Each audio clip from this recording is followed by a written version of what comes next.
Hi everyone, my name is Vizak and I am an MITHM Tourism and Hospitality and Business lecturer at James Cook University, Brisbane.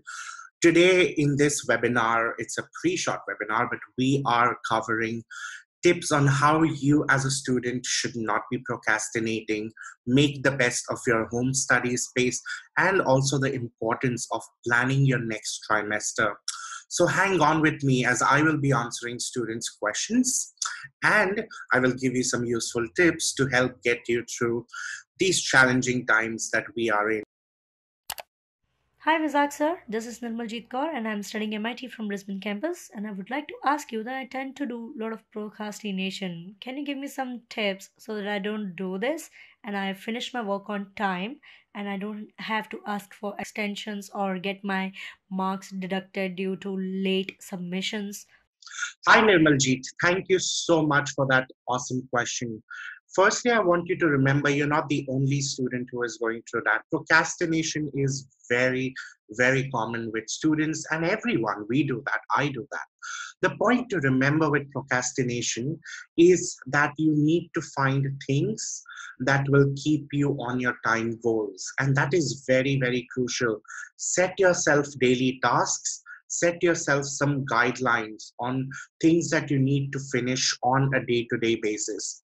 When you have planned yourself, when you have planned a bit of things to do, you tend not to procrastinate because you know you have to get them done. Another very important thing with procrastination is that it often comes with a lot of different excuses. And it's very important to try and not make those excuses. A good example of procrastination is you have an assignment to do, but you have Facebook open in the background that occupies you. That's okay. Do Facebook for 10 minutes and then do 15 minutes of assignment. So give yourself breaks so that you don't end up doing assignments for 4 hours and then not do anything at all. So make sure that you plan out yourself, your day, your week, your month, or your entire trimester to get rid of the procrastination. Another very important element of procrastination is again the distractions that you might have. We often find importance in doing things that are not very crucial or not very vital. For example, cleaning the house. It's much better and easier to clean the house than to work on assignment. So try and push those non-priority things to the back. Again, that's a habit that's formed due to planning. So these are some very important tips for you to avoid procrastination. Thank you for that question, Nirmaljeet. Hi, my name is Ozioma. I'm from Nigeria. I was wondering how many hours should I be studying and how can I make a study plan? Thank you.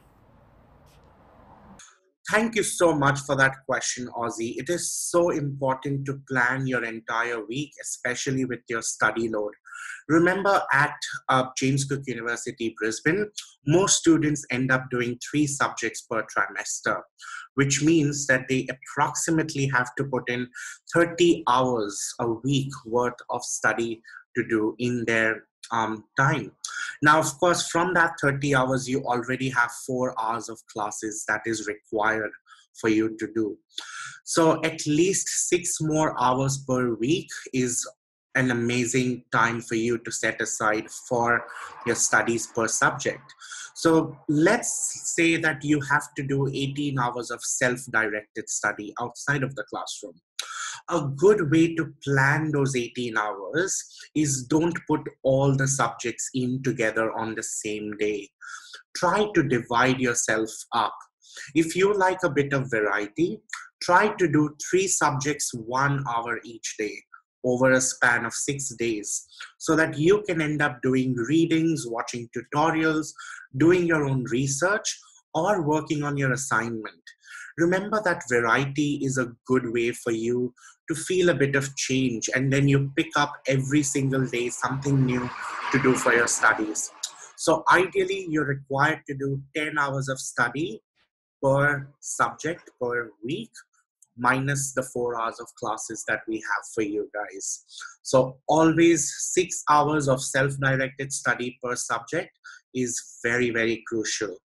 Remember, if you want to excel in your studies, in your assignments, in your exams, it is always best to start early and plan yourself. Give yourself notes, give yourself some timelines, give yourself some deadlines, and set aside 3 hours every day for you to do your self-directed study. And that way, you know for a fact you will stay on top of your assignments and on top of your things, and you will for sure meet your deadlines, which is a struggle that most students have. Thanks for that question. Hi, my name is Manasi Moire from Papua New Guinea, and I want to know what's the best way for me to stay on top of my assignments. Thank you. That is a great question, Manasseh, because staying on top of your assignment is really, really difficult. The foundation of staying on top of your assignment is planning your entire trimester. As soon as you get your subject outlines in week one of studies, try and note down the dates of which assignments you have and make a little timeline of your months to come.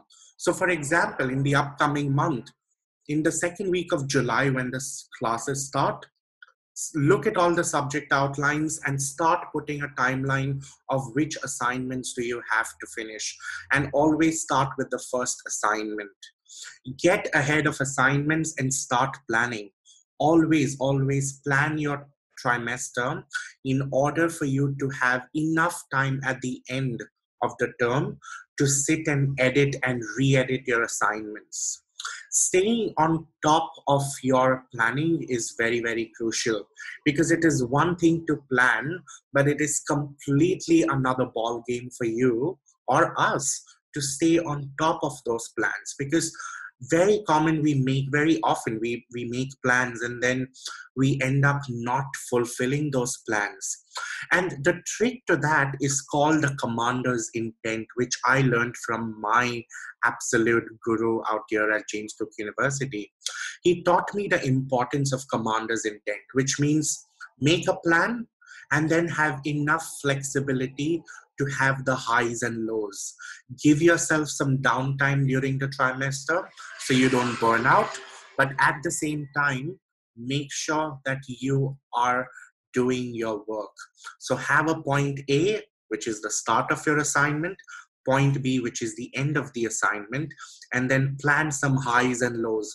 Periods where you have to put in much more work than normal, and periods where you might take it a little bit more easier and give yourself that flexibility.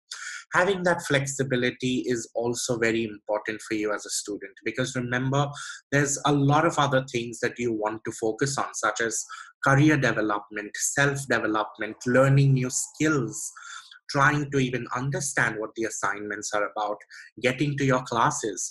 So all of these are very, very important for you to have as a part of the commander's intent process.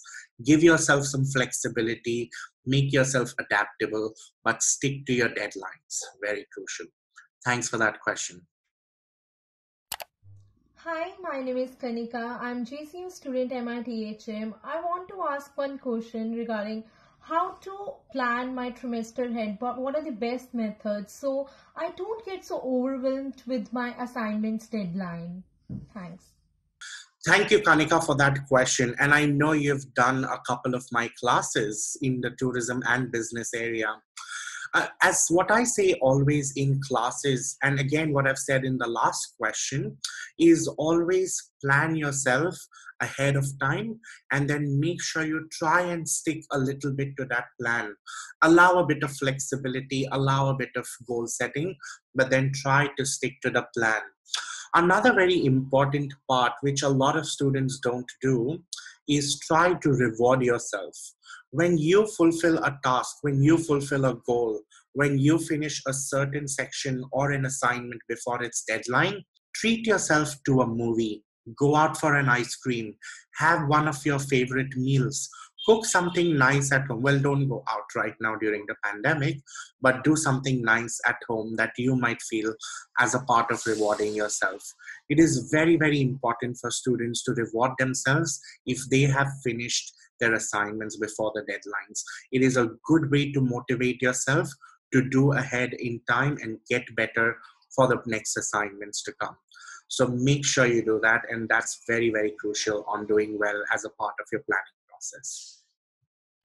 Hi, Isaac. Hope you're doing well. So, my question is how not to get distracted while taking online classes at home. Thank you.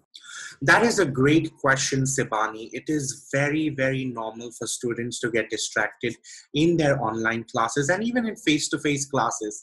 I always make a joke in my classes that if every now and then you get a little distracted, go ahead, have a little scroll through your Facebook or Instagram. Do it for a minute or two and then bring your attention back to the class because you don't want to miss out on something important. But if you feel like you are getting overly distracted because of technology, one of the best things you can do is not have any other technology around you. Leave your phone in another room. Don't have anything open in the background. It is very, very common for students to get distracted by a text message or by a nice article online or even some notifications that they might get from other apps. So if you are a student who thinks gets easily distracted, try to avoid any other forms of technology around you. But every now and then, it's okay for students to go and maybe have a quick scroll through Facebook or text your friend or plan coffee meeting with your friends in the upcoming days. And that's okay. Every 30 seconds, 1 minute in an hour or two is fine. It doesn't really bother us as much, and it doesn't take away the fact that you are not studying, because even though you might be slightly distracted, you are still actually present and listening in the class. So it's very important to remember distractions are okay. Distractions are normal. Don't ever beat yourself up thinking that I am distracted and that is why I couldn't study. But yes, if you are overly distracted, get rid of all the technology and only check your phone every once an hour. Try doing that. Good luck. Hi there, my name is Rigolo Par and I come from Papua New Guinea. To help me out, I want to know if you have any tips to help me plan for my next online lectures. Rigolo's question is so important for all the students because doing online lectures is a very new thing for most of our students. And you may not be prepared to put in the commitment that comes with the online lectures. And that is why sometimes being mentally prepared is very, very crucial in order to do your online lectures. One of my absolute tips that I give to all the students studying in my classes online is that make sure that you wear the same clothes that you would have worn at the university. When I sit down to work, I'm still dressed in my coat and my shirt and my trousers and my shoes. I dress up. I spend that extra 15, 20 minutes a day to dress up and select good clothes because when I am well dressed, mentally I am ready to take on the day and be committed to what I'm doing. And that is very important. Even if you're studying from your living room or your study space or in your dining area, it is so crucial to be dressed so that psychologically you know you will be prepared to make the commitment. Never ever study in an area that you're too comfortable in, like sofa or bedroom. Always have a dedicated study area outside of these areas, wherein you have a table, a chair, you're sitting down with a notebook, a pen, and all the things that you will need for your online classes. Having a little study space puts you in a good mental headspace to get ready for the class. And then you will make sure that you will commit yourself. Never ever take or listen to your lectures while you're sitting on a couch or bed or any other place of real comfort, because then you might tend to not pay attention and get too carried away by the comfort you're in. I promised myself I have this daily ritual of closing my bedroom door every morning at 8 o'clock. I'm ready, well dressed on my desk at 8 every morning. And whether I have a lot of work or not, I never go back to my bedroom at least till 4:30 in the evening. Having that little 8 hours away from your bedroom is mentally preparing you to get something done, whether it's your assignments, whether it's your work, whether it's learning something new or exploring some new options for yourself. Especially in these holidays, you could pick up a new hobby. So always try to make a little study area, dress up, give yourself some nice looks, get your hair down, get ready, get your grooming standards good, and get ready for the online class. So these are some strategies I have where you can actually get prepared mentally, cognitively for a good online class. Thanks for that question. Hi, I'm Helga from Papua New Guinea, and I just finished my first trimester, and I'd like to know how to set up my study space for online study. That is an excellent question, Helga. Having a nice study space is so important for a student to have the good mindset to study. I often have the technique of having things around me. I have my term planner put right in front of the wall for me to know exactly what I have to do in this week, in this month, and in this whole term. And then I often have a whole range of office supplies and things around me as a part of my study space. So I am prepared. Let me show you an example. I have my study desk over here where I have all my files, folders, and my books. Having your books handy is good because then you can just pick it up, use them. Same thing with having your notes and having your folders around you is very crucial. I often use my mouse and my mouse pad just so that it looks more professional and it's much more easier to work around my laptop rather than using the finger pad all the time. A few other things, I have my water bottle around me so that every time I'm thirsty, it reminds me I have to drink my water. I have my office supplies, I have my stationery, my scissors, my tapes, my staplers around me in my drawer. I have a little bit of a tissue box that I use, very, very crucial. A hand sanitizer that I have around me. So all of these things are actually very, very close to where I sit so that it becomes very handy for me to get hold of the things when I need them. And again, maybe having good long extension cable or setting a study space next to a PowerPoint so your laptop or device can remain charged at all times. So these are some tips that I have for study space. Have a dedicated study space, very crucial to get through your studies. Even to do your homework or assignment, getting into that study space is like getting into the mindset that you're just here to study, not scroll through your Facebook or any other apps or start texting friends. It is your space dedicated just for studies. So make sure that you have a good study space. The basic problem I had with online studies last trimester was that I tended to procrastinate a lot. Any tips on how to overcome that? I would really appreciate it. Hi, Vishnu. Thank you very much for that question. Again, as I've said before, it is very normal for students to procrastinate, especially with online classes. There are a few things that you need to remember with online classes. Number one is commitment. Commit yourself to make sure that you sit on your study space at least 20 minutes before your class starts and make sure that you sit all the way to the end of your class. Ensure that you're ready. Ensure that you have all your supplies around you so that you don't have to get up and go around trying to look for them in the middle of the class. As far as your studies and assignments are concerned with online lecturing, you can always get extra support from your lecturers through consultations. I always make myself available in my non-teaching hours to talk to students, to have consultations, to give them advice. Talk to your lecturers, get some extra support. That's a great way to stay committed because they will know that you are very invested in your studies, and in return, they will get invested in your studies too, which is a very crucial tool for students to know. Another very important thing with procrastination is, again, with priorities. Remember your priority mentally. Your priority is that you are here to study, you are here to gain as much knowledge as you can. So try and work around that. Keep that at the top of your mind all the time. Every time you feel like you're getting distracted, get yourself back together in 2 minutes, 5 minutes, however long it takes to get back to your study space. Again, procrastination is just a little bit of a headspace thing, where if you are having the right mindset and the right um, area around you, you can absolutely overcome procrastination. So good luck with the studies.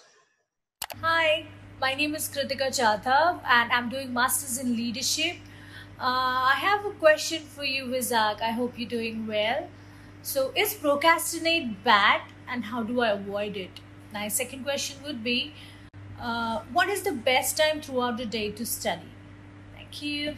Kritika, those are fantastic questions. They are something that every student needs to know. Let's start with the first one. Is procrastination bad? I've already answered tips on how you can avoid procrastination, but let me give you a little bit of a secret. Procrastination is not bad. It is very normal for people to do. It is only bad if you end up doing more procrastination than the work you get done. Remember, every single person, the way they work and the way they study, we all have different ways of dealing with it. Some students might procrastinate for an entire trimester, and in the last 2 weeks or last week before their assignment, they might really put their head in and they might come up with a really good assessment. They are often called as the pressure cookers because they love to work in a pressure environment. You then have planners who are usually the people who plan. I'm a planner. I love planning. You then have the doers who are a combination of planners, but they may not stick to their plan and they might do their own thing. So you need to, as a student, figure out what kind of a person or personality do you have that works for you. If you are someone who tends to procrastinate a lot and then does not achieve the result that you desire, then maybe your strategy needs to change. Maybe you need to try and get more confident with your planning process and then your commitment to those planning. So all in all, remember, procrastination is not bad. It is very normal for people to do it. I do it every now and then, but I always go back to my plan so I know I have to stick to it. So procrastination, not bad. Your second question, what time of the day would I be the most proactive or would I be the most mentally awake so that I can get my work done? Remember, there are again two types of people who get work done at different times. You have the early birds, which are the morning people. They often tend to do work very well in the mornings because they are fresh, they've had their nice cup of coffee, and they often get things done very early in the morning. And then you have the nocturnal people who usually tend to do a lot of good um, proactive things like assignments and studies in the afternoon. And they are the people who either use their afternoons, evenings, or nights to work around their assessment and their studies. I can give you my example. I have two very different styles. When it comes to assessments, when it comes to marking, when it comes to any admin related things that I have to do on the screen, I do it best when I'm fresh in the morning. So I love to come in early in the morning at work, get my emails done, get my spreadsheets ready, do my lecture preparations. But when I take lecture, I am most mentally awake in the evenings. So I often tend to have more afternoon. I tend to enjoy more of afternoon and nighttime lectures because afternoon and nighttime lectures for me are the time when I'm most awake. It's the time when I can have a good chat with the students, give them a good range of examples. Morning is usually my planning time because I am hyper focused. I know exactly what I need to do, and I try to get all the admin work done in the morning. So everyone works differently. You need to find out what works best for you. Accordingly, try. If you are a nocturnal person, do your assignments in the evening and do all your meetings and group work in the morning. And then if you're a morning person, switch things around. Get your morning done for something and your evenings for something else. So what is the best time of the day to study? It's for you to trial and error. It took me a good amount of years to figure out what is my style and what is my preferred timing of getting the work done. So everyone has a whole range of ideas around it. You need to find what is best for you. But good questions. Well, thank you very much, everyone, for all your questions. I had a great time answering them, and I was so excited to see your videos, listen to your questions, and answer them for you. I hope you found these tips useful, and I'm hoping you will use them in your future studies. If you need any help or if you want any further tips, do email me at vizak.gagrat@jcub.edu.au, and I'll be more than happy to help you out. If you liked the video, let me know. If you want me to add something more in the future videos, do let me know. I'm always happy to answer your questions. Thank you very much, everyone. I hope you have a good holidays. Short holidays, but good, I hope. And I look forward to seeing every one of you back in classes, whether virtual or real, in July. Have a good break. See ya. Bye-bye.